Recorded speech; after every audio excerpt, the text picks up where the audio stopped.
Welcome to the Digital Nomads Podcast. We're here to give you the latest insights on everything digital from inside the agency. Welcome back, guys. I'm Annabelle and I'm joined with Ben, the owner of Digital Nomads. Today we're going to be talking about programmatic SEO, which is an interesting topic. So, mate, let's get started. What is programmatic SEO?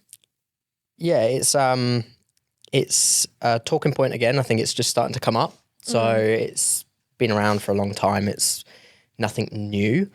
It's more I suppose, like an updated term into automated SEO. That's the concept around it. So automation, what can you do from automatically creating large scale content? So rather than being a manual process of where you're creating page by page, it's that concept of being able to create large scale content or content on the masses, leveraging a database as opposed to creating the content and having somebody individually manually going through and creating it. So, Yeah. Does it typically use AI or how is it implemented? Yeah, it doesn't use it. Well, programmatic, it can use AI and at the moment with things like ChatGPT and Gemini being so sort of readily available for everybody and publicly available, we're seeing users use AI tools to create these programmatic recipes. Yeah. So I guess to take it back, like how does programmatic work and what is programmatic? Yeah. The idea is that you find a primary keyword that you're looking to target and you create variations or modified versions of that keyword on scale. So an example would be, let's say you're looking at house prices. House price has a search term as a broad term, house prices, but then it will have a modified term, which would be house prices in a location. Yep. So you'd say house prices in Melbourne, Sydney, Perth, Adelaide, etc. What programmatic then does is you create a single template. So you create a single page template that can be lifted and replicated to create pages based on every suburb or location on scale. So you can create 10,000 pages speaking to house prices in a location or by suburb by importing data. Now, where does AI come into that? AI is a really good tool to be able to leverage the data collection. So what we're seeing at the moment is a lot of people are scraping data, leveraging AI or using scripts in AI to be able to kind of pull that data import together so that they can then populate 10,000 pages around a particular subject matter. Yeah. Yeah. How does it go ranking? Because obviously there's a few things there of one, content optimization and page structure, but then also producing mass content on scale for Google. Like how does Google, it'd be interesting to see how Google responds to that.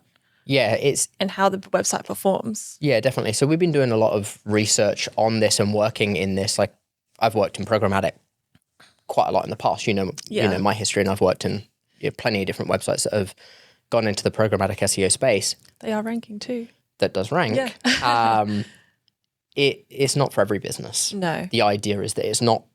Don't look at your business and go, okay, how can I put programmatic SEO in play? Some business models and some content is just not viable within your industry to be able to do so. Yeah.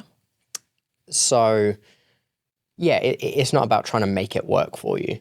How does it work in Google? Look, there's a couple of things that Google doesn't like. Thing content is AI content one. So naturally, with programmatic, if you are leveraging AI scripts, it doesn't do great. Even with AI rewrites, it's not going to be great because AI is still sourced from a location, generally speaking, meaning it's not unique. So a couple of things to digest in this. Look, this is quite in depth. This is interesting. I don't think this podcast isn't for everyone. This is definitely for the sort of advanced SEO specialist or somebody in the space professionally or got expertise within it. it's not for everyone. So thin content is always going to be hit by Google. We know that. We know that content that isn't unique gets hit by Google, and they know that. So when you're looking at AI content, being that it's not going to be unique content, leveraging AI to aggregate large data pools to be able to then push into programmatic generally isn't going to give you the result you're looking for, or equally the result that Google's going to be looking for. Yeah. So the way that you've got to strategize it is kind of this two-part race. There's kind of two core pillars to it. One is understanding the broad term that you're going to try and target, or the seed keyword that you're looking to target. Understanding the modifiers that you're going to leverage, which is your scale. Yeah. And then understand the intent behind the keyword and what content you need to put to back the intent. The reason to this is that you want to make sure that whatever content is being created in this programmatic space is still at the end of the day going to be valuable to the user or consumer. Yeah. Because you can go and batch a bunch of content, batch 10,000 pages, but if the page that is then created by the large-scale data isn't valuable, both user and Google will ultimately hinder the page in terms of ranking, and the user's not going to find any value in it. Yeah. So there's still a sense of manual work to be done in programmatic SEO. It's not all completely automated. The biggest work that we find when you assess it is in the strategy of it. Yeah. There's two parts to the manual work. It's the strategizing and the intent, and really understanding the gist of what you're trying to target. And then the secondary is that data. Yeah. Because the data is the most valuable aspect to it. It's, do you have unique data that you can leverage on scale? I'll give you some examples. So there's, with trying to aggregate this data and pull data in, you've got to look at different companies that have large-scale data pools that they can access into. So one example is Zapier. They do this really well in their programmatic space. They have, if you don't know Zapier, it's a bunch of different platforms and softwares that kind of aggregate into connecting to one another to create automations Across different platforms. So it's the way to be able to connect, you know, your OneDrive with your Google Drive, or your Facebook posts with your Instagram posts, or maybe not Instagram, being that's already connected. Active campaign, active campaign, or whatever. You get the gist. So those connect. A way that Zapier created a programmatic SEO campaign in their website was to create pages that show how these platforms connect.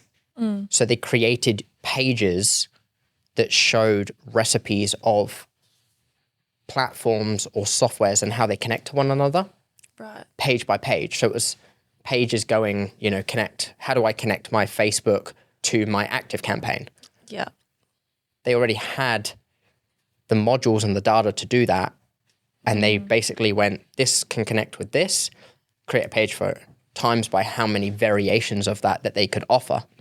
And their solution is their platform that does that, which is smart. Super smart, yeah.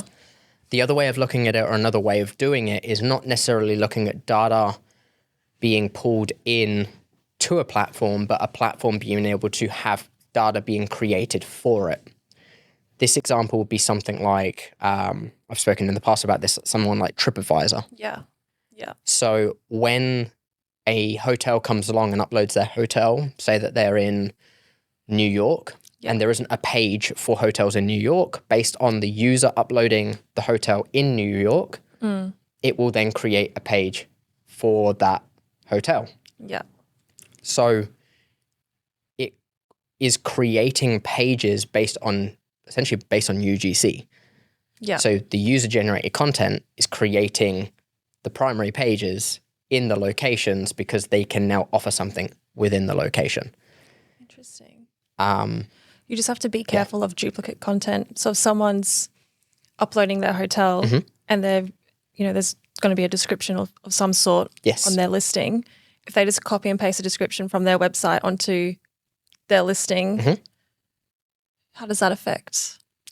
Yeah, so you'll often find that when you're uploading into these sort of directories or placements, that they will ask you to write unique content within that. Yeah. They don't always cross-check. Some platforms will do a manual cross-check, which is less automated for sure. Yeah. But yeah, generally speaking, it will just ask you in the description, like, please write a manual, something that is unique to the website as a description. Yeah. And by doing that, naturally, then the content will be unique. Yeah. So what industries, for the viewers, what industries do you think this programmatic SEO would be beneficial for? So, or in industries that it won't be beneficial for? So, some example businesses or generally, like local business is always a tough one. There's not a lot that you can do within the local business space, or professional services targeting a small, a geographical location. Generally, you see it really strong in SaaS. So if you're a SaaS business, if you're in some sort of, software company and you're selling both national or international, generally there's an opportunity there in the programmatic space. Yeah. Or large national brands or large national corporations that have got data that they can pull on or access and leverage. Yeah. They're always a space that, you're in an organization or business size that has data that other people don't have. Can you leverage that data? Yeah. If so, then potentially there's an option. Just a thought actually came to my head. E-commerce websites, if someone was uploading bulk products to their website, is that technically programmatic SEO? Not really, because it's more of like a formulated process. That's just what happens when you upload a product, because you're manually uploading the products anyway. Yeah.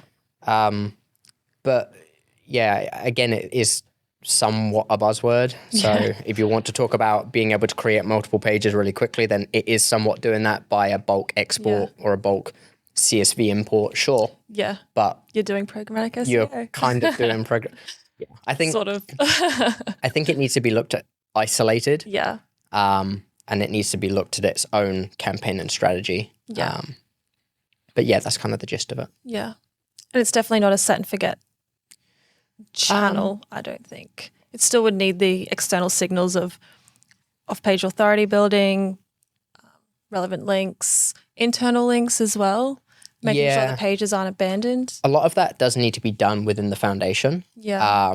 So you need to understand from the single page template, because it all stems from a single page template. So it's not you create 10,000 pages that you then go and edit 10,000 pages. It creates 10,000 pages from a single template. So that development that's required in the single template is really important, so that you can create the internal links automatically. You can create the lack of abandoned pages. You can create unique content by data import. Those things need to be done from the foundation. From the start. Which is where you do need not just an SEO expert, you do need a web developer as well in this sort of process. Yeah. But yeah, all of those things can be addressed, because you can't go and address backlinks for 10,000 pages. No. Yeah. That would be expensive. Yeah. Exactly. So cool. There you go. Interesting. Well, if you have any more questions about programmatic SEO, let us know. Yep. I'm sure Ben's got all the answers.